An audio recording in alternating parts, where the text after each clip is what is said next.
사도행전 8장 26절부터 29절, 40절 말씀. 사도행전 8장 26절부터 29절 그리고 40절 말씀 한 절씩 같이 봅니다. 주의 사자가 빌립에게 말하여 이르되 일어나서 남쪽으로 향하여 예루살렘에서 가사로 내려가는 길까지 가라 하시니 그 길은 광야라.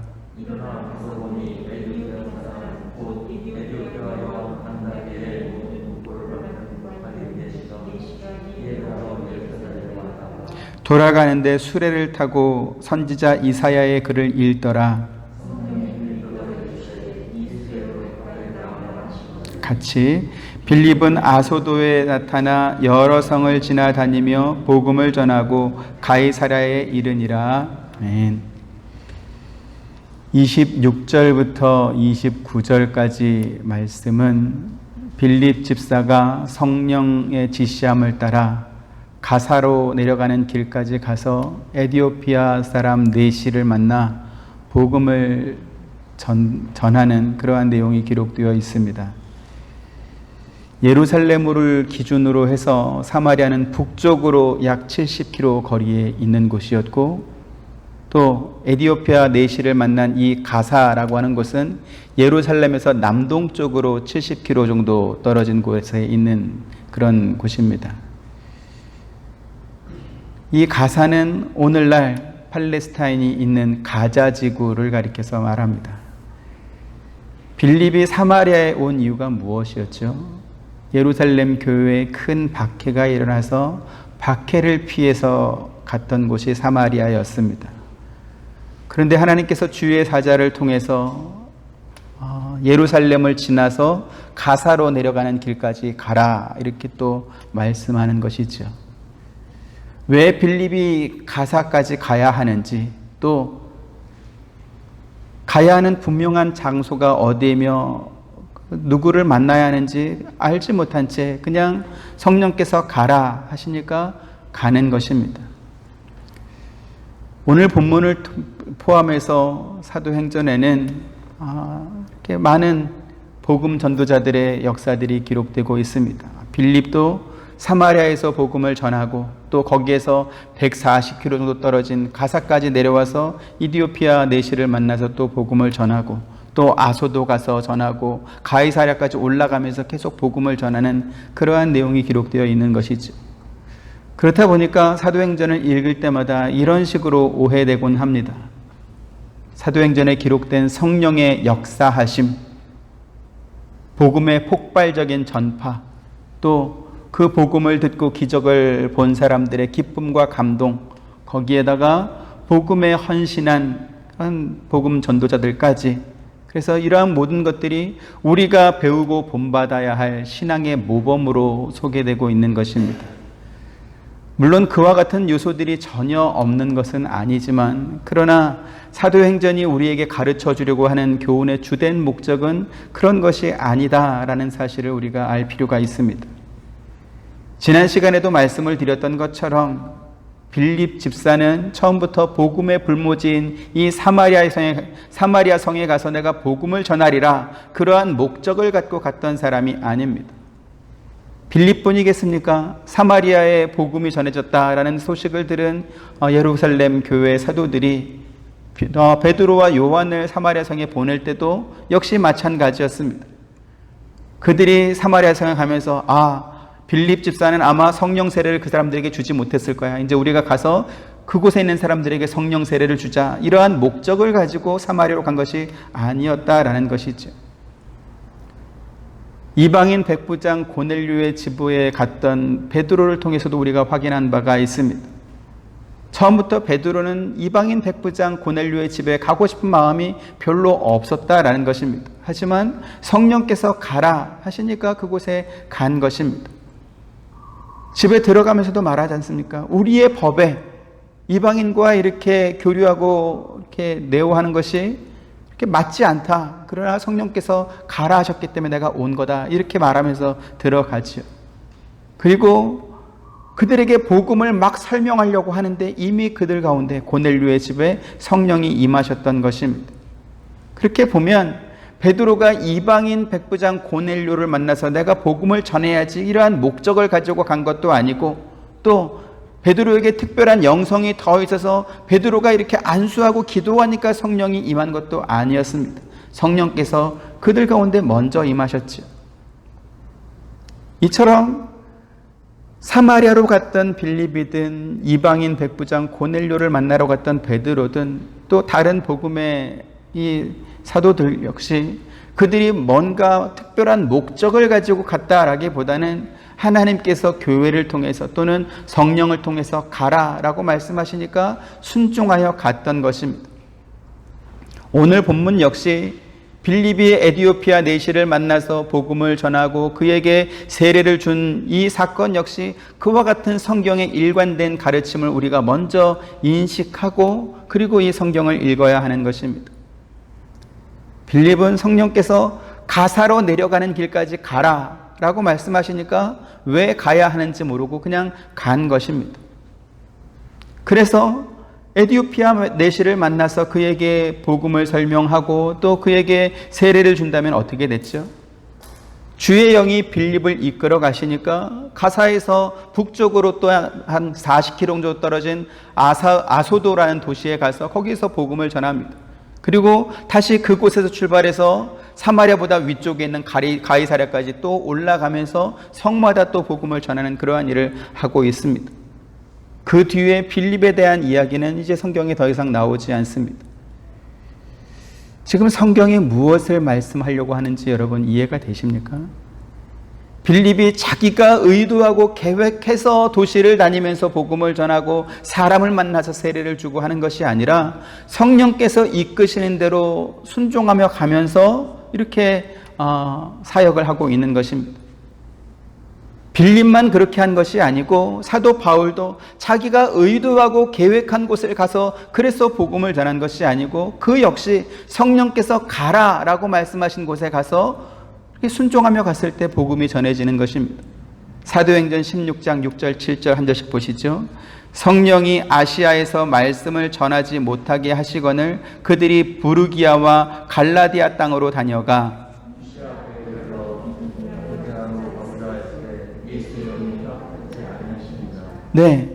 성령께서 가라 하시는 곳에 가시고 또 가려고 하는 곳에 예수의 영 성령께서 허락하지 않으니까 또 가지 못하고 하는 그러한 일들이 기록되고 있는 것이죠. 바울뿐만 아니라 성경에는 무수히 많은 믿음의 사람들이 기록되고 있습니다. 히브리서가 대표적인 예라 할 수 있겠죠. 히브리서 11장 32절 또 같이 보시죠.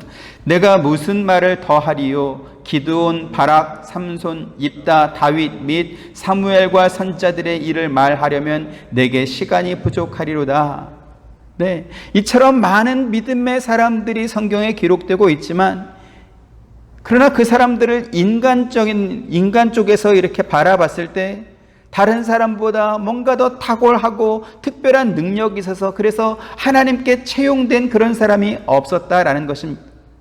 하나같이 뭔가 부족하고 모자라고 핸디캡이 있었던 그런 사람들이었다라는 것이죠.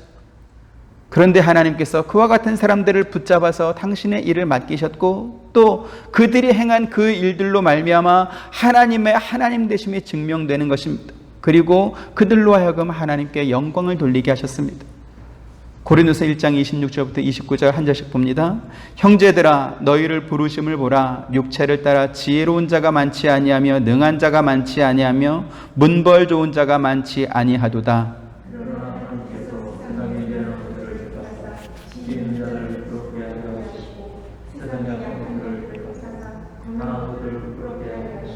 하나님께서 세상에 천한 것들과 멸시받는 것들과 없는 것들을 택하사 있는 것들을 패하려 하시나니. 아멘. 인간이 좋아하는 언어와 성경이 가르치는 언어가 다릅니다. 인간이 좋아하는 이야기와 성경이 우리에게 말씀하시는 이야기가 다르다라는 것입니다. 인간이 좋아하는 이야기는 무엇입니까? 성공 이야기입니다. 그리고 그 성공 이야기를 더 극적으로 만드는 요소들이 언제나 함께 따라옵니다. 이게 뭐죠? 그 성공을 위해서 자기가 얼마나 간절한 소원을 품었는지, 얼마나 절박한 마음이 있었는지 하는 것입니다. 그리고 그 성공에 이르기까지 얼마나 눈물 젖은 빵을 먹으며 인내했는지, 그러면서도 포기하지 않고 끝까지 도전했기에 마침내 그 성공에 이르렀다라는 그러한 이야기가 사람마다 이렇게 따라다니고 있는 것입니다. 하지만 성경이 우리에게 가르쳐주는 언어와 이야기는 인간의 언어와 전혀 반대입니다. 그 대표적인 예로 등장하는 인물이 바로 빌립 집사인 것입니다. 빌립 집사에게서 발견되는 가장 큰 특징은 뭐냐면, 그가 현재 행한 일과 업적이 그 다음에 빌립이 하는 어떤 일에 디딤돌이 되거나 도움이 되는 일이 없더라는 것입니다.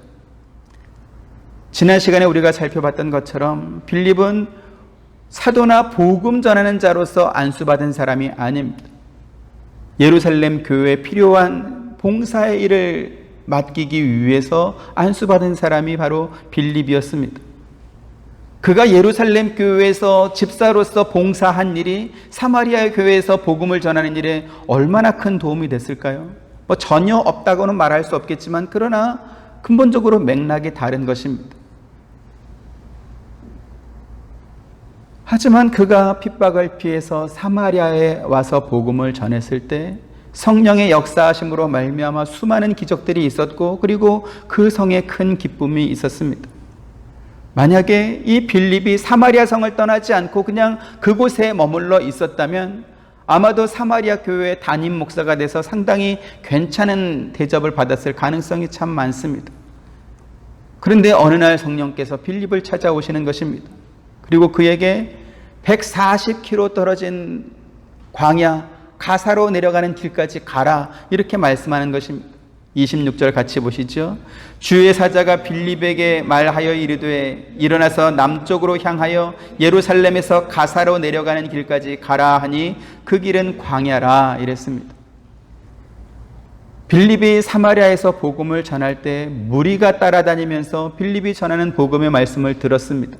그리고 그가 행하는 표적을 보면서 기뻐했습니다. 하지만 이 빌립이 사마리아를 떠나서 주님께서 말씀하신, 성령께서 말씀하시는 그 가사로 가는 길까지 갈 때 누가 환영한 사람이 없습니다. 그냥 떠나는 것입니다. 누구에게 환송식도 없이 혹은 파송식도 없이 성령의 지시함을 따라서 혼자 그냥 가는 것이죠. 그래서 만난 사람이 누굽니까? 유대인도 아니고 사마리아 사람도 아니고 에티오피아 사람, 그것도 내시를 만나서 복음을 전하게 되는 것입니다. 사전에 만나기로 약속하고 혹은 서로 안면이 있어서 내가 몇 월 며칠 날 예루살렘 왔다가 가는데 너 거기 와서 나를 좀 만날래? 이렇게 약속하고 만나는 것이 아닙니다. 신명기 23장에 보면 내시는 여호와의 총회에 들어올 수 없는 그런 사람입니다. 그래서 구약 율법의 기준으로 보면 지금 빌립은 전도해봐야 소용없는 사람에게 지금 복음을 전하고 있는 것이죠.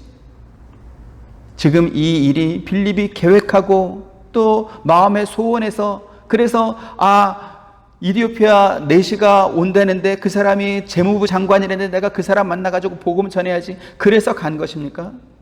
그렇지 않다라는 것입니다. 그러면 그렇게 복음을 전하고 세례를 준 다음에 그 다음엔 어떻게 되죠? 빌립은 호련히 아소도라는 도시에서 나타나서 거기에서 복음을 전하는 것입니다. 그리고 계속해서 가이사랴까지 올라가면서 성마다 들려서 복음을 전하고, 그리고는 성경의 기록에서 조용히 사라지는 것입니다. 오늘 본문이 빌립의 기록을 통하여서 우리에게 가르쳐주는 것이 무엇입니까? 우리가 지금 현재 무엇을 하고 있든지 그것이 하나님의 일을 하는 데 있어서 기초가 되고 경력이 되고 뭔가 도움이 돼서 마침내 성공이라는 업적으로 쌓이는 것이 아니다라는 것입니다. 지금 이것이 세상이 말하는 방식과 하나님의 방식이 결정적으로 다른 차이인다라는 것입니다. 우리가 이걸 알아야 됩니다. 세상이 말하는 성공 방식은 어느 것 하나도 허투루 그냥 지나가는 것이 없습니다. 아주 사소한 것 하나까지도, 심지어는 실패한 경험까지도 성공의 밑거름이 되는 것이죠. 그래서 실패는 성공의 어머니다, 이러한 말도 있지 않습니까? 그렇다 보니까 교회에서 누군가를 세워서 어떠한 일을 맡길 때 그러한 기초가 잘 쌓여 있는 사람, 뭔가 기반이 잡힌 사람, 그러한 사람들에게 이렇게 일을 맡기게 되고, 또 그 사람들은 자기가 지금까지 인생의 경험에서 쌓아온 것, 이루어놓은 그 업적 위에서 뭔가 교회 일을 하게 되는 것입니다. 하나님께서 어떻게 일을 할 것인가, 이것은 별로 중요하지 않습니다. 어쨌든 성공을 만들어야 되고, 어쨌든 성과라고 하는 결과물을 만들어내는 것이 중요하기 때문에, 또 그렇게 성공과 성과라는 결과물을 만들어내야 하나님께서 영광 받으시고 기뻐할 것이다 라고 생각하기 때문에 그렇게 목적지향으로 그렇게 가는 것입니다.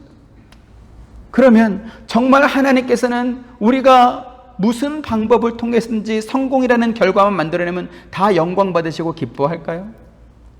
정말 성경에는 세상적으로 준비가 잘 되고 기초가 잘 쌓여서, 그래서 이루어 놓은 업적이 많기 때문에 그것을 토대로 해서 뭔가 척척 일을 잘 해낼 그러한 사람들을 하나님께서 찾고 그러한 사람들에게 일을 맡기는 것일까요?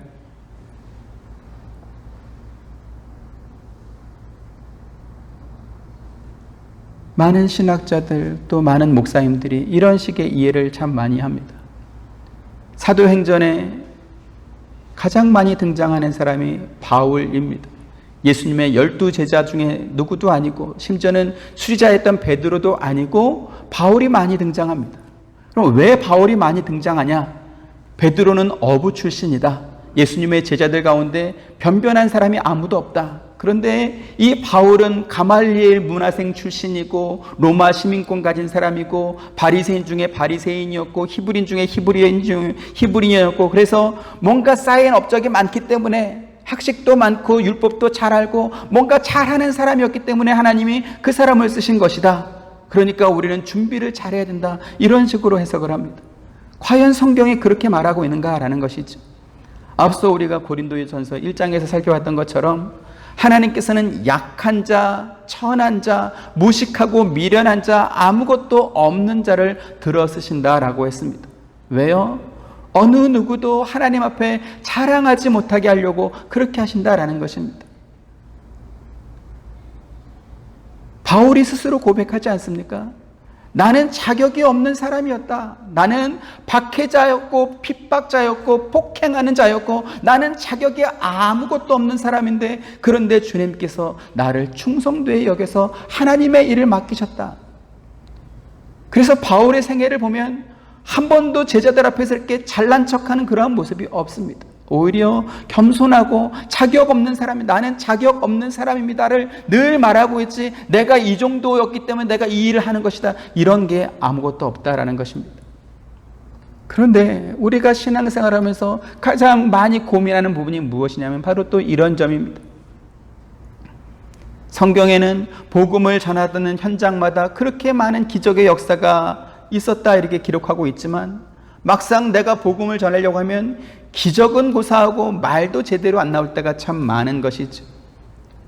또 거추장스럽게 뭘 말하지 않아도 내가 복음을 전하려고 하는 상대보다 뭔가 좀 잘 돼 있어서, 능력이 있어서, 잘 살아서 나의 삶 자체가 하나님의 사랑을 받고 예수님을 잘 믿은 사람은 저렇게 잘 살고 저렇게 훌륭하다, 이 정도쯤 되면 그냥 그 자체가 경력이 되고 이력이 돼서 내가 무슨 말을 전하든지 그 사람이 믿고 따라올 것 같은데, 근데 실제 내 모습은 어떻습니까? 지질이 궁상일 때가 더 많습니다. 뭐 어마어마하게 잘 살게 해달라 뭐 이런 것도 아니고, 최소한 부끄럽지만 않았으면 참 좋겠다라는 그런 마음이 있는데 그나마도 안 들어줄 때가 참 많다라는 것이죠. 그렇다 보니까 우리가 어디 나가서 당당하게 복음을 전하려고 해도 그렇지 못할 때가 참 많습니다. 그런데 이러한 마음, 이러한 기도를 누가 했냐면 사도 바울이 했습니다. 고린도후서 12장 7절 8절 한 절씩 보시죠. 여러 계시를 받은 것이 지극히 크므로 너무 자만하지 않게 하시려고 내 육체에 가시 곧 사탄의 사자를 주셨으니 이는 나를 쳐서 너무 자만하지 않게 하려 하심이라.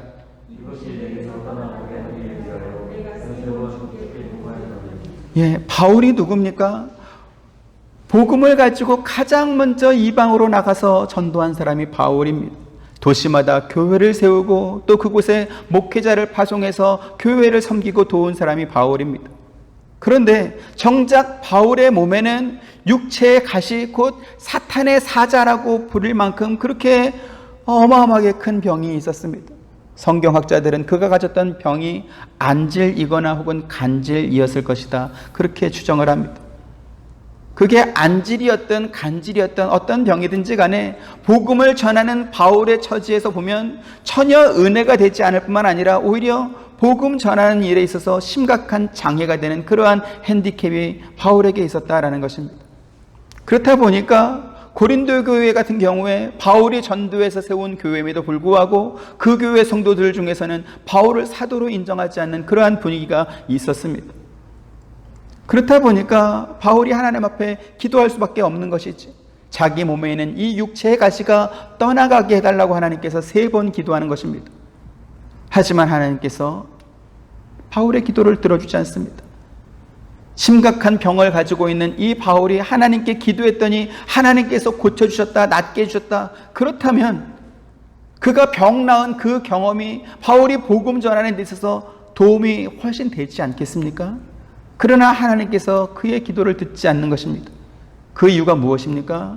12장 9절에 보면 나에게 이르시기를 내 은혜가 네게 족하도다, 이는 내 능력이 약한 데서 온전하여짐이라 하신지라, 이렇게 하나님께서 말씀하고 있습니다. 바울의 몸에 사탄의 사자라고 불릴 만큼 심각한 육체의 가시, 육체의 병이 있었습니다. 그런데 하나님께서는 바울에게 육체의 가시가 있는 것이 내가 너에게 준 은혜다, 이렇게 말씀하는 것이죠. 그러면서 뭐라고 말씀하십니까? 하나님의 능력이 약한 데서 온전하여진다, 이렇게 말씀하는 것입니다. 그러자 바울이 뭐라고 대답하죠? 그러므로 도리어 크게 기뻐함으로 나의 여러 약한 것들에 대하여 자랑하리니 이는 그리스도의 능력이 내게 머물게 하려 함이라, 이렇게 말하고 있습니다. 자기에게 있는 여러 약한 것들을 오히려 내가 자랑한다. 왜? 그리스도의 능력이 나의 약한 데 머물며 나타나기 때문이다, 이렇게 말하는 것입니다. 그리고 거기서 한 발 더 나아갑니다. 12장 10절 같이 보십니다. 그러므로 내가 그리스도를 위하여 약한 것들과 능욕과 궁핍과 박해와 곤고를 기뻐하노니 이는 내가 약한 그때 강함이라 말합니다. 자기에게 있는 약한 것들뿐만 아니라 그리스도를 위해서 자기가 모욕을 당하고 가난하게 되고 핍박과 괴로움 받는 것을 내가 기뻐한다라고 말합니다. 왜요? 그가 약할 때 비로소 그리스도가 강해지기 때문이다, 이렇게 말하는 것이죠. 성경은 바울을 비롯한 믿음의 사람들이 무엇을 자기들의 힘과 능력으로 삼고 살았는지를 너무나 분명하게 가르쳐주고 있습니다. 동시에 오늘날 신앙생활하고 있는 저와 여러분들에게 우리가 세상에 살면서 무엇으로 우리의 힘과 능력을 삼고 살아야 되는지 그것을 또한 가르쳐주고 있는 것입니다. 앞서 세상의 언어와 성경의 언어가 다르다 말씀드렸습니다. 세상이 좋아하고 자랑으로 삼는 것과 천국을 소망하고 사는 사람들이 좋아하고 자랑으로 삼는 것이 다르다라고 말씀드렸습니다. 오늘날 성도들이 가장 이해하지 못하고 있는 부분이 바로 이런 것입니다. 일단은 자기들이 무엇으로 힘과 자랑을 삼아야 되는지 알지 못합니다. 하지만 또 그렇다고 해서 세상 사람들이 힘과 능력으로 삼고 있는 그것을 추구하며 살기에는 그것도 뭔가 목표가 아닌 것 같습니다. 그렇다 보니까 이 둘 사이에서 이러지도 저러지도 못하고 이도저도 아닌 그러한 끼인 신앙생활을 하고 있는 것입니다. 그러한 신앙생활을 했던 가장 대표적인 사람들이 라오디게아 교회 사람들이었습니다. 라오디게아 교회는 요한계시록에 소개된 아시아의 7교회 가운데 가장 부자 교회였습니다. 라오디게아 그 도시는 동방과 서방을 이어주던 실크로드의 주요 지점에 세워진 관문 도시였습니다. 그렇다 보니까 모든 물자와 사람들의 왕래가 아주 많았던 그러한 곳이죠. 라오디게아 지방은 목양과 목화 재배가 활발해서 모직과 면직 사업이 왕성했던 곳입니다. 현재 오늘날 그 라오디게아 교회가 있었던 그 지역의 이름이 파무칼레, 터키의 파무칼레라는 곳인데 터키어로 목화의 성이라고 하는 그러한 뜻입니다. 또 그곳은 의학이 아주 발달했고 또 안약의 산지로 유명해서 당시 통용에 있던 그 동전에 의학 박사의 이름을 새겨서 동전을 만들 만큼 그렇게 의학이 발달된 도시이기도 합니다. 그렇다 보니까 자연스럽게 돈과 물자들이 많이 몰리게 되었고 금융사업도 함께 발달해서 가장 부자 도시가 될 수 있었던 것입니다. 로마의 역사가 타키투스라는 사람이 쓴 기록에 의하면 라오디게아에는 당시 지상에서 가장 부유한 도시였다, 그렇게 설명하고 있습니다. 이처럼 모든 면에서 라오디게아에는 풍요롭고 또 번성했던 그러한 곳이었는데, 그런데 라오디게아 교회 성도들의 신앙에는 오히려 뜨겁지도 차갑지도 않은 어정쩡한 상태가 되고 말았다라는 것입니다. 요한계시록 3장 17절 같이 보시죠. 네가 말하기를 나는 부자라 부유하여 부족한 것이 없다 하나 내 곤고한 것과 가련한 것과 가난한 것과 눈먼 것과 벌거벗은 것을 알지 못하는도다, 이렇게 말합니다. 라오디게아 교회 성도들의 실제 삶은 부요해서 부족한 것이 없었습니다. 하지만 그들의 영적 상태는 비참하고 불쌍하고 가난하고 눈멀고 벌거벗은 상태였다라는 것입니다. 그렇다 보니까 하나님께서는 이렇게 이도 저도 아닌 라오디게아 교회 성도들을 향해서 이렇게 책망하셨습니다. 요한계시록 3장 16절 같이 보시죠. 네가 이같이 미지근하여 뜨겁지도 아니하고 차지도 아니하니 내 입에서 너를 토하여 버리리라, 이렇게 말씀했습니다. 오늘 본문의 주의 사자가 빌립에게 가사로 가는 길까지 내려가라, 이렇게 말씀하는 모습은 하나님께서 아브라함을 불러서 내가 너에게 지시할 땅으로 가라 라고 말씀한 것과 그 내용이 닮아 있습니다. 히브리서 11장 8절 같이 보시죠. 믿음으로 아브라함은 부르심을 받았을 때 순종하여 장래의 유업으로 받을 땅에 나아갈새 갈 바를 알지 못하고 나아갔으며, 이렇게 말합니다. 하나님께서 가라라고 하시는 땅으로 가는데 아브라함이 무엇을 하고 출발합니까? 자기가 살던 집부터 먼저 처분하고 그리고 출발하고 있습니다. 세상의 방법과 하나님의 방법이 결정적으로 다른 것이 바로 이런 점입니다. 만약에 여러분들이 살던 집에서 다른 집으로 이사 간다고 한다면 무엇부터 하시겠습니까? 아마도 이사 갈 집부터 먼저 계약해놓고 그리고 이사 날짜를 잡을 것입니다. 일단 이삿짐부터 다 빼놓고 그 다음에 이사갈 집을 찾는 사람은 아무도 없습니다. 그런데요, 아브라함은 하나님께서 말씀하시니까 어디로 가야 할지 알지도 못한 채 일단 자기가 살고 있는 현재 집부터 처분하고 그리고 출발하는 것입니다. 무작정 출발한 것이죠. 비록 아브라함이 하나님의 약속을 받고 축복의 땅을 향하고 있지만, 그러나 아브라함의 현재 모습은 어떻습니까? 나그네의 삶이고 정처 없는 그러한 삶을 살고 있는 것입니다. 히브리 11장 13, 14절 한 적씩 보시죠. 이 사람들은 다 믿음을 따라 죽었으며 약속을 받지 못하였으되 그것을 멀리서 보고 환영하며 또 땅에서는 외국인과 나그네임을 증언하였으니, 네, 여기 지금 이 사람들이라고 말하는 사람들은 아브라함과 이삭과 야곱을 가리켜 말하는 것입니다. 이 사람들은 모두 하나님의 약속을 받은 사람들이었지만, 그러나 그 세 사람 모두 약속의 성취를 받아 갖지는 못했다라는 것입니다. 약속을 이렇게 받아갖지 못하고 다 죽고 말았습니다. 그들이 사는 동안에는 늘 외국인과 같이 살았고 나그네와 같이 살았습니다. 하지만 그렇다고 해서 그 사람들이 야, 우리가 하나님한테 속았다, 3대가 지나도록 안 지키는 것은 이건 너무하지 않냐, 이건 처음부터 약속을 지킬 마음이 없었던 거다, 이렇게 원망하고 불평할 수 있었을 것입니다. 하지만 그들은 그렇게 하지 않았다라는 것이죠. 오히려 그분들은 자기들의 삶이 외국인과 나그네와 같은 삶이며 또 그들의 소망이 하나님께서 약속하신 본향 곧 천국을 향하여 가고 있다는 것을 고백했다, 성경은 그렇게 말하고 있습니다. 그래서 히브리서 11장 15, 16절 또 이렇게 말합니다. 한 절씩 보시죠. 그들이 나온 바 본향을 생각하였더라면 돌아갈 기회가 있었으려니와,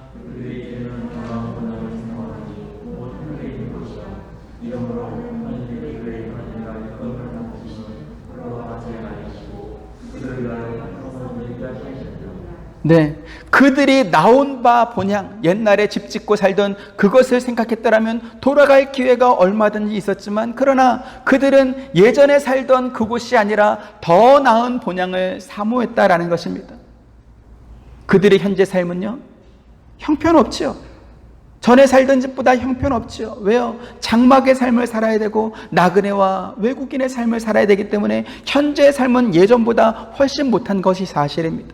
그런데 더 나은 본향을 바라고 그렇게 살았다라는 것입니다. 그렇다 보니까 하나님께서 뭐라고 말씀하십니까? 하나님이 그들의 하나님이라 일컬음 받으심을 부끄러워하지 아니하셨다, 이렇게 말씀합니다. 저는 이 말씀이 너무나 좋습니다. 하나님이 그들의 하나님이라 불리는 것을 부끄러워하지 않았다. 우리도 이런 경험이 있지 않습니까? 잘 아는 사람인데, 그런데 그 사람이 나를 안다고 하면 돌아다니는 것이 너무나 부끄러운 것입니다. 그래서 만나서 말하죠. 야, 어디 가서 너 나 안다고 그러지 마라. 나 창피하다. 그런데 그 반대의 경험도 또 있습니다. 그 사람의 현재 형편은 정말 너무나 안타까운 처지이고, 또 내가 도와주지 않으면 안 되는 그러한 형편인데, 그런데 그 사람이 나를 안다라는 것이, 그것이 나에게 이렇게 뿌듯하고 긍지가 되고 보람이 되는 어떤 그런 사람도 있다라는 것입니다. 시편 기자가 그와 같은 하나님의 마음에 대해서 이렇게 표현하고 있습니다. 시편 91편 14절 15절 또 보시죠. 하나님이 이르시되 그가 나를 사랑한즉 내가 그를 건지리라. 그가 내 이름을 안즉 내가 그를 높이리라. 그가 내게 강구하리니 내가 그에게 응답하리라. 그들이 환난당할 때에 내가 구하는 자여 그를 건지고 평화롭게 하리라. 네, 그들의 형편은 환난당하고 어려움을 당하고 고난당하고 형편없죠.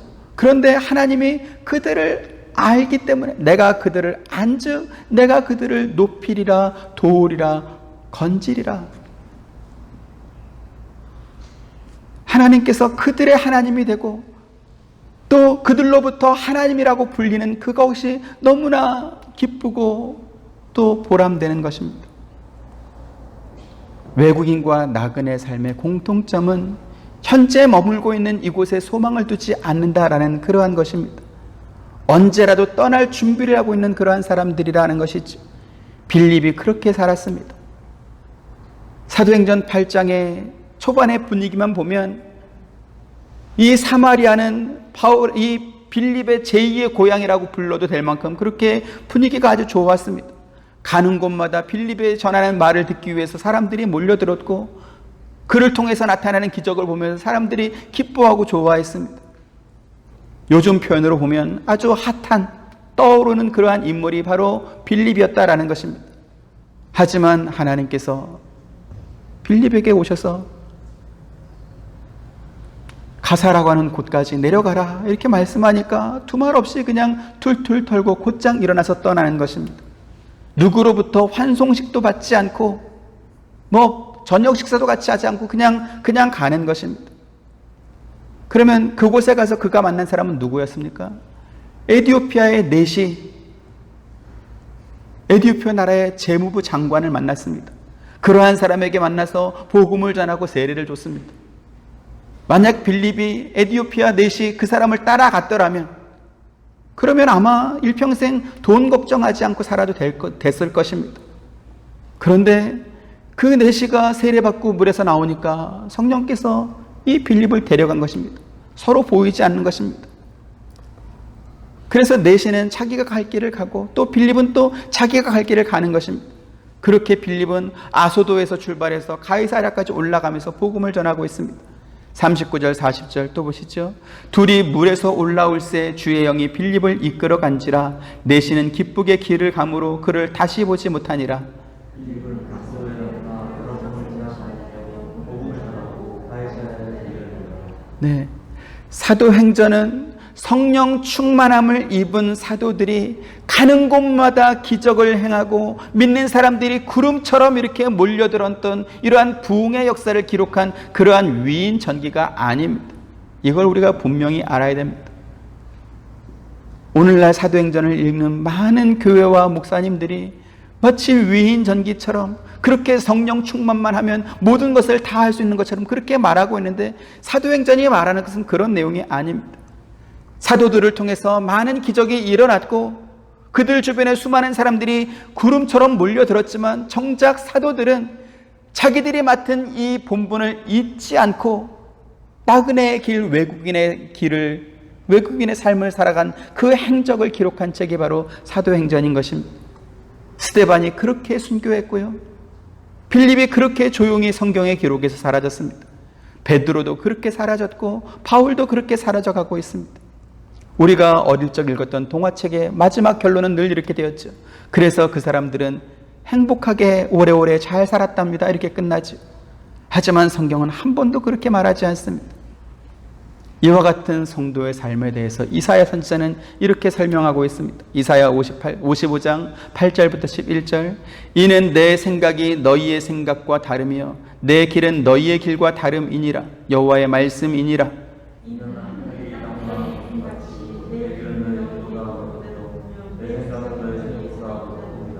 이는 비와 눈이 하늘로부터 내려서 그리로 되돌아가지 아니하고 땅을 적셔서 소출이 나게 하며 싹이 나게 하며 파종하는 자에게 종자를 주며 먹는 자에게는 양식을 줌과 같이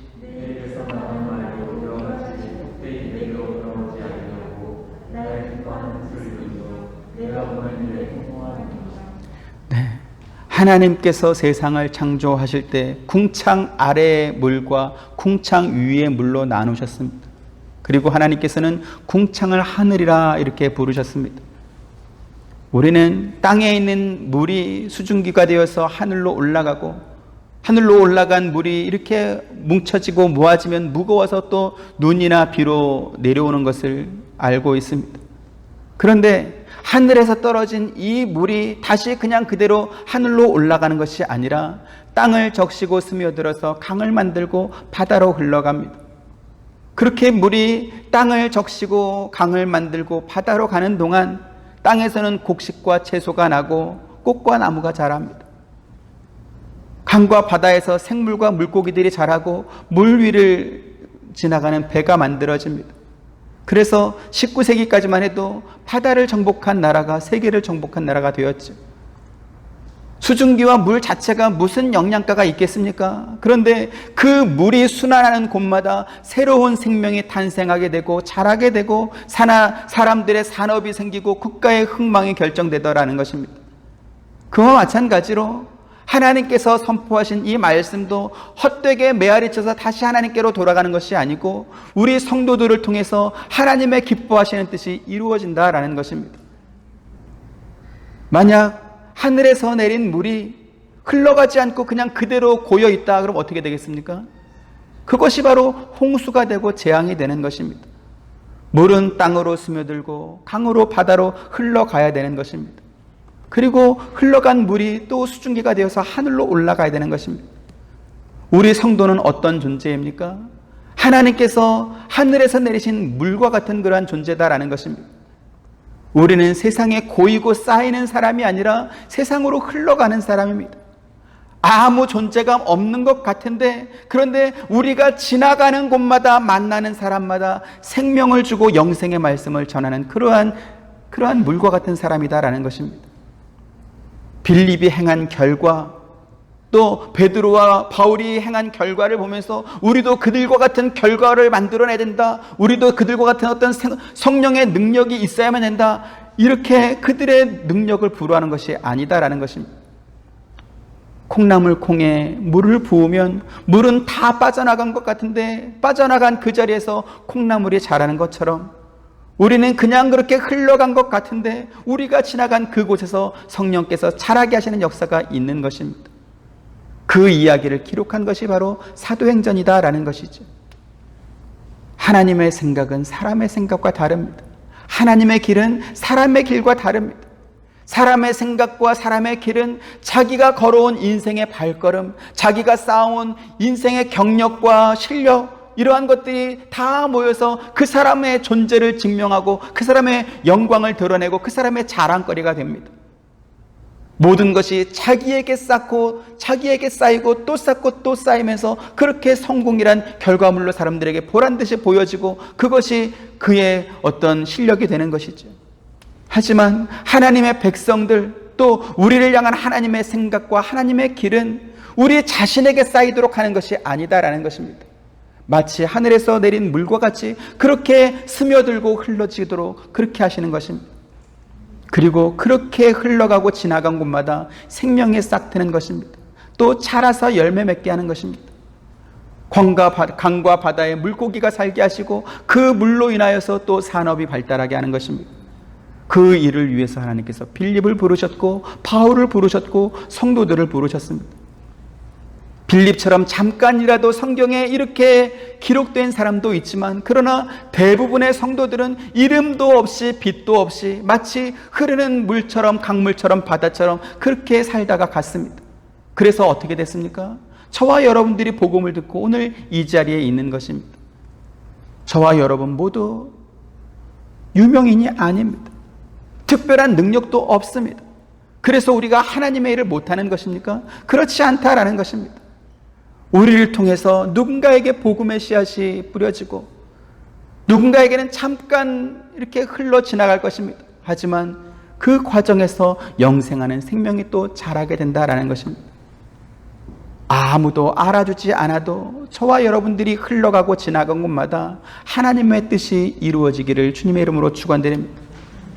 그렇게 우리가 아무도 알지 못한 채 무명시로 왔다 갈지라도 우리가 하나님의 이름을 부를 때 하나님께서 우리의 하나님이다 라고 불려지는 것을 기뻐하고 좋아하실 수 있는 그러한 저와 여러분들이 되길 원합니다.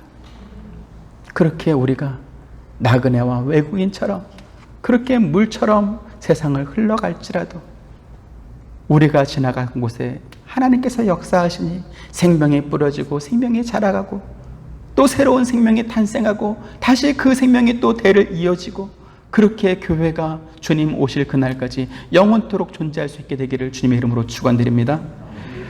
은혜로우신 아버지 하나님, 우리가 무엇입니까? 바울의 고백처럼 만물의 찌꺼기보다 못한 우리들 아닙니까? 그러나 하나님께서 우리를 통하여서 우리의 하나님이라고 불려지는 것을 부끄러워하지 아니하시고 내가 그를 안즉 내가 그를 높이리라 말씀하시니 너무나 감사합니다. 아무 존재감 없는, 아무 실력도 능력도 없는 약하고 천한 우리들이지만 그러나 하나님께서 우리를 통해서 역사하실 때 생명이 심겨지고 생명이 자라가며 또 영원토록 하나님의 기뻐하시는 뜻이 이루어질 것이라고 말씀하시니 너무나 감사합니다. 그렇게 우리가 물처럼 바람처럼 흘러갈지라도 하나님께서는 하나님의 일을 하실 것입니다. 어디로 가야 하는지 알지 못하지만 그러나 하나님께서 우리를 통하여 역사하실 것을 믿으며 오늘도 우리가 나그네와 행인과 같이 외국인같이 이 땅을 잘 살아갈 수 있도록 용기를 주시고 힘을 주옵소서. 예수님 이름으로 기도드립니다. 아멘. 지금은 우리 주 예수 그리스도의 은혜와 하나님의 크신 사랑과 보혜사 성령님의 감화감동 교통하심이 주의 말씀을 듣고 어디로 가야 할지 알지 못함에도 불구하고 순종하며 나아가는 사랑하는 모든 성도님들의 머리 위에와 가정과 생업과 하시는 모든 일들 가운데 지금부터 영원토록 함께 있기를 축원하옵나이다. 아멘.